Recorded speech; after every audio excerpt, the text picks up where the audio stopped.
आपका स्वागत है रिकॉर्ड मेकर ऑफिशियल चैनल में। मैं आपके लिए आज एक नया सा टॉपिक जिसका नाम बोडमास है उसको लेकर के आए हैं।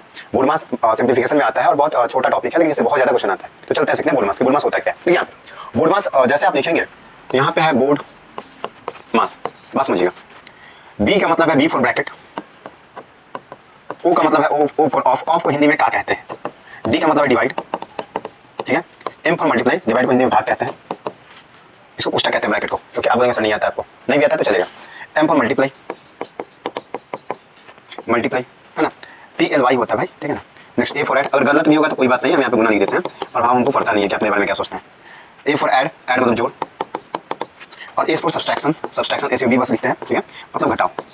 बस समझिएगा, ये बोडमास का फुल फॉर्म है। अब बात समझिएगा, बी फॉर ब्रैकेट, तो यहाँ पे होता क्या है, ब्रैकेट के बारे में आपको जानकारी रखना पड़ता है कि ब्रैकेट जो होता है तीन तरीके का होता है। ब्रैकेट कितने तरीकों का होता है? तीन तरीकों का होता है। और कौन सा होता है, ध्यान सुनिएगा। सबसे पहले छोटा ब्रैकेट कहते हैं, इसको कहते हैं, फिर कर्ली ब्रैकेट जिसको मझला ब्रैकेट भी बोलते हैं, फिर बड़ा ब्रैकेट। ध्यान सुनिएगा, सबसे पहले क्या होता है, ब्रैकेट तीन तरीके का होता है, सबसे छोटा ब्रैकेट, कर्ली ब्रैकेट, बड़ा ब्रैकेट, ठीक है। उसके बाद ओ फॉर ऑफ, ऑफ का मतलब क्या होता है, जो फाइनली चल करके हम इसका गुना यूज करते हैं, गुना बोलते हैं, ठीक है। फिर चलेंगे डी फॉर डिवाइड, डिवाइड मतलब भाग, यहाँ पे आपको पता है, एम फॉर मल्टीप्लाई गुना, और यहाँ पे ए फॉर एडिशन मतलब जोड़, और एस फॉर सब्सट्रैक्शन अर्थात घटाओ। ध्यान सुनिएगा, इन सभी चीजों का इसी के अकॉर्डिंग हम यूज करते हैं। क्वेश्चन जब आएगा आप बस समझ लीजिए कि पहले हम ब्रैकेट का काम करते हैं, फिर ऑफ का काम करते हैं, फिर डिवाइड का काम करते हैं, फिर मल्टीप्लाई का, फिर एडिशन का, फिर सब्सट्रैक्शन का। लेकिन कहीं कहीं क्वेश्चन बार वाला जाता है। सबसे बार क्या होता है?